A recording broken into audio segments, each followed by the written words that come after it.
Hi folks, Canadian Prepper here. So home security is one of the most practical preparedness strategies you can take. There's 2 million break-in entries in the United States every year. I'm assuming that number is very proportional in Canada. Now, I've talked a bit about home security before.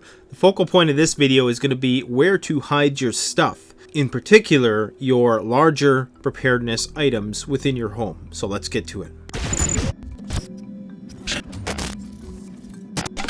Now, just for my own personal security, in the exceptionally rare chance that my house was burglarized, I'm not going to be showing all of my hiding spots today, but I'm just going to be giving you some general ideas on what you can do. And there's two main safety things you're going to want to keep in mind when you're doing this, and that is child safety. So make sure that whatever you hide, if a child finds it, they're not going to be in danger of hurting themselves, and also be mindful of obvious fire hazards. All right, so when we're talking about home security, there's two main situations that you're going to be preparing for. One is the everyday risk of break-in entry or home invasion. I've done a video before which I provide you with numerous different tips on how you can secure your home. I'll post a link to that video here. Now, the less likely scenario is going to be an actual without rule of law situation in which you are trying to protect mainly your preparedness items, not your everyday electronics, valuables, keepsakes, things of sentimental value, but actual preparedness items like ammunition, medical supplies, and above all else, food, and possibly precious metals if that's something you harbor. Hiding your jewelry and cash and things that are smaller is quite simple. There's 1,001 places to hide the small stuff. There's even countless videos on this on YouTube which give you a myriad of ideas as to how you can hide that stuff. That is not hard at all. You can put it in a tennis ball, you can put it in anything, a can of soup, open a can of soup, empty it out, clean it out, put the cap back on, etc. There's 1,001 ways to do that. But before we dive into that, let's recap some quick tips with regards to preparing your home against everyday threats of burglary all the way to without rule of law scenarios. Now, getting a house in the country is great and all, and it far removes you from many of the threats that are going to present themselves in an urban environment. But in those low traffic areas, law enforcement is going to be slow to respond. And of course, fewer neighbors are going to be able to see the intruder actually breaking into your home. So if you do decide to get a rural dwelling, there's a lot of different safety measures that you're going to want to put into place to protect yourself against this threat. Essentially, any low traffic area, urban or otherwise, is going to be a much greater target. Houses without a home security system are more likely to get hit. Houses without surveillance systems are more likely to get hit. One thing you want to implement is the Fort Knox strategy. You want an open line of sight to all of the entry points into your home.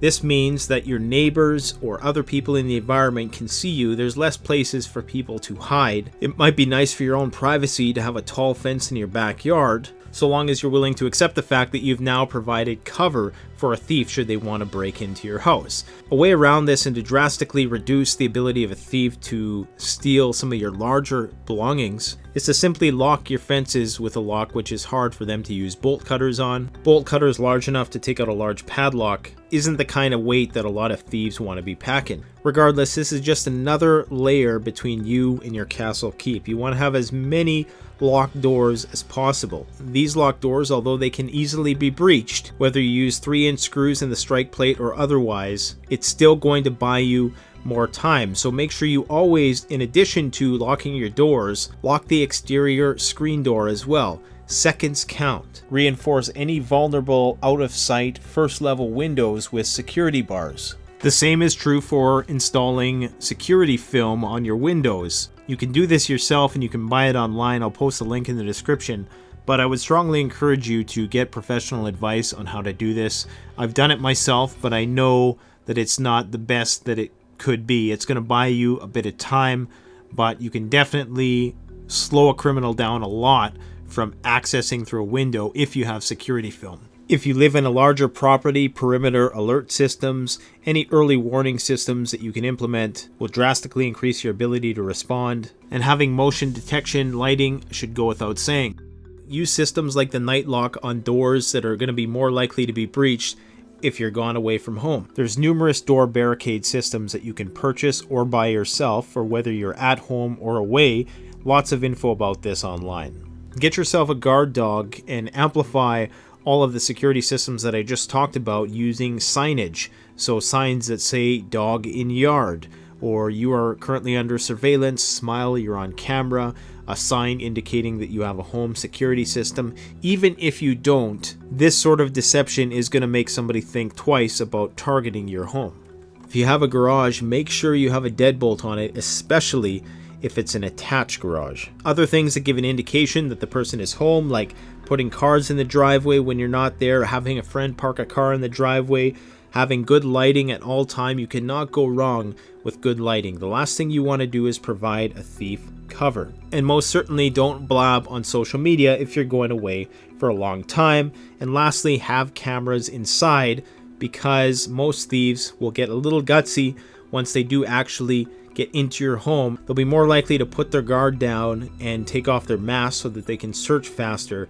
This just provides you with more evidence. Now, in terms of hiding your stuff, like I said, we're not going to talk about all of the little places that you can hide things. There's 1,001 places you can hide those things. We will talk about a few, because precious metals are also something that, a lot of preppers take seriously. So hiding those is going to be crucial. You could always just bury them in the backyard. You could bury caches of belongings in the backyard, but that's going to get very tedious and very costly, especially if you're trying to store larger things like food. And burying them will also impede the speed at which you can access them. So the general idea with hiding stuff from people who want it is that the most obvious is more often than not the least obvious. What I mean by that is that the average burglary only takes around 10 minutes. More often than not, burglars are going to go right to the master bedroom first to try to see if they can get the high value, smaller items that don't require them to carry anything out. Now, if you're dealing with more than one burglar, it's likely that they might try to carry out some larger items. So in this case, they're going to be going for things like video game systems, electronics, basically anything that you can sell and get money. That's what they're going to be going for. Possibly even things like tools and whatever little trinkets you have that are valuable. Also, firearms are going to be a major target. Now, in 90% of scenarios, your food, your preparedness food, and probably a lot of your survival gear is not going to be a target of most burglars, simply because it has a low resale value. Unless they're really strung out and hungry, then they might rummage through that a little bit. But for the most part, in everyday situations, I'm not too worried about a year's worth of mountain house going missing. For one, it would take them forever to haul it out of here. And two, the actual value that they're getting isn't that great for the amount of work they have to do. So the most to least obvious principle dictates that when a burglar comes into a house, put your stuff in the place they're not going to want to automatically gravitate towards. That is going to be places like the kitchen, the bathroom, the kids' bedrooms, possibly laundry rooms or boiler rooms, even different parts of the living room where the eyes of a burglar are going to glaze over so they can quickly steal the TV set, which of course we don't really care about because we're preppers, right? So the bathroom would be a great place to store things like precious metals. One of the simplest ways to do it is the up and under principle. Under the bathroom sink, up and under, duct tape, whatever you got, up and under there. Most people are never going to look there, with the exception of a medicine cabinet, which is going to be far away from the places where we're talking about. So any low-lying cupboards, up and under, duct tape it, you're good to go. The back of the toilet is also another option. If you have a waterproof container that you want to put precious metals in, that would be a great place to store it. How many people are really going to look there? Maybe 0.1% of criminals would ever care to look there. And if they did, it would mean that they had a lot of time to spare and they were really doing a thorough overhaul of the house, which is not going to be the case in most burglaries, which take up to 10 minutes. Another thing, of course, is the kids' bedroom. Most burglars are not going to mess with the kids' bedrooms. And the reason why is twofold. Number one, the perception is that there's nothing of value in there. And number two, this is probably unlikely, but I think there's a chance that if a burglar did see a kid's bedroom, they would feel kind of crappy about what they're doing. And at least within a few burglars, I think that would slow them down a lot. So they're going to want to avoid any situation which is going to diminish their confidence in what they're doing. And that's probably what that would do. Now, these principles are going to hold true for when it's an everyday burglar. But with looters, on the other hand, they're probably going to be combing the place over again and again, especially if it gets hit multiple times. So if you have a bug out property, you're going to want to hide your stuff within that property, especially if you're not there for a significant part of the year, if it's a cabin or something to that effect. and you want that stuff there when you get there, you would want to take some of the measures I'm talking about today to protect your stuff. Get one of those beds where the side skirt comes all the way down to the ground and that just has the beams of wood going across. It doesn't actually have a box spring. Put a bunch of food underneath there. Not only is this going to save you space, but it's not going to be a place where even a lot of looters are going to look. Another place a lot of people aren't going to think about is above your ceiling tiles. Now granted, these are not going to be able to hold an exceptional amount of weight unless you reinforce them. This would also be a great place to store personal belongings. Granted that whatever you were storing in there doesn't need to have that temperature regulated, because if you have lights in the ceiling, that might increase the temperature up there, so that might cause your food not to keep as long. Now if you wanted to get really creative about this and hide something in your home which would be able to be concealed even in the worst case scenario where your house was looted and ransacked multiple times, would be to have a false PVC pipe above the ceiling tile or just on the ceiling in the basement, and maybe have an elbow, have it so it's going up into the ceiling, and then have it connected to the side of the house or something like that. Most people aren't going to think too deeply about that. You can put a firearm in there, you could put precious metals in there, you could put a lot of things in there. Most people are just going to presume it's your everyday plumbing, and they're not even going to think twice about it. So an idea I've floated with regards to protecting your firearms is to get an extra fridge for your basement and put a gun safe in there, or even put a fridge or any appliance really that you could fit a gun safe into and put it in your garage or in the basement. So even if they were to make it to the safe and they were that good of thieves that they were able to actually, open the safe, they would have to find it first. Now in the case of a grid down, they're going to have a lot more time and resources to do that sort of thing, but they'll never find it if it's hidden in plain sight, and not many people are going to care to look in a fridge.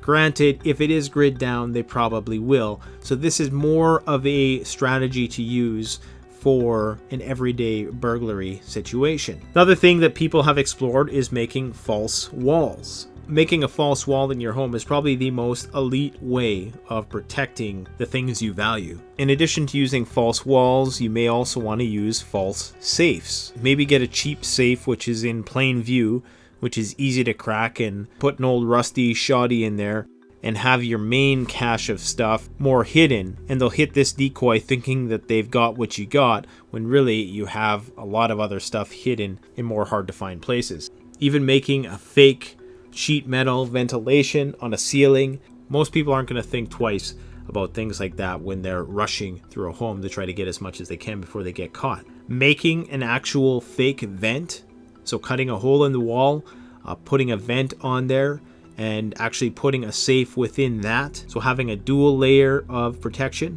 Now you can always do the obvious, which is to put a safe behind a pitcher, but I would only advise doing this if you had a lot of pitchers in your home. And of course, thieves are only going to be looking on that level if you live in a home which has a lot of curb appeal. If you have a crawl space, utilize it and try to conceal to the best of your ability the entry point into that crawl space. You can even build a false wall over a crawl space and have a secret entrance into there. A lot of places where a lot of people don't even look even after they've bought a home is in their attics. Now, aside from some climate control problems you may encounter in storing perishables up there, this really is one of the best places, because like the crawl space, the burglar or the looter is going to be in a vulnerable position where there's only one way out, and thus they're not going to want to spend a lot of time in there. In addition to that, hauling stuff in and out of there is going to be a royal pain in the you-know-what. Another obvious place to hide things is within a couch. The simple way to do this is to get furniture which actually has internal storage. Most people, until you tell them that you have a couch with internal storage, are none the wiser. But most couches have a lot of hollow real estate inside that you can hide a lot of stuff. And last but not least on my list is underneath a deck. The only problem with this is that you're not going to have the level of climate control that you would in a cold, dry place. In fact, it might get very hot out there, even though it's going to be shady most of the time. In addition to that, you're going to have a lot of moisture because it's going to be outside. If you are going to be hiding your armaments in obscure places like that, where they're going to have more exposure, make sure to vacuum seal them prior to doing that, and have multiple layers to prevent corrosion. But I'm interested to know, what sort of ideas do you guys have for hiding stuff in your homes? Whether that's for securing your valuables against everyday threats of burglary or full-blown SHTF, having your cabin in the woods looted. How would you position your resources then? Because as previously indicated, unless you have access to a backhoe or a bobcat or some other digging device which is going to allow you to dig holes very quickly, it's going to be very hard for you to bury all of your supplies. Having a hidden basement and trapdoor might not be a possibility for everybody. And of course, it might not be in compliance with whatever the building codes are in your municipality. So let me know in the comment section. I hope you enjoyed this video. Don't forget to like, comment, subscribe. Thanks for watching Canadian Prepper Out. The best way to support this YouTube channel is to support yourself by gearing up through CanadianPreparedness.com or BugOutRoll.ca. Premium quality gear at the best possible price using the incredibly secure and easy to use Shopify platform. We offer free shipping to the United States for orders over $200 USD and free shipping to Canada over $75. So support the channel by supporting yourself.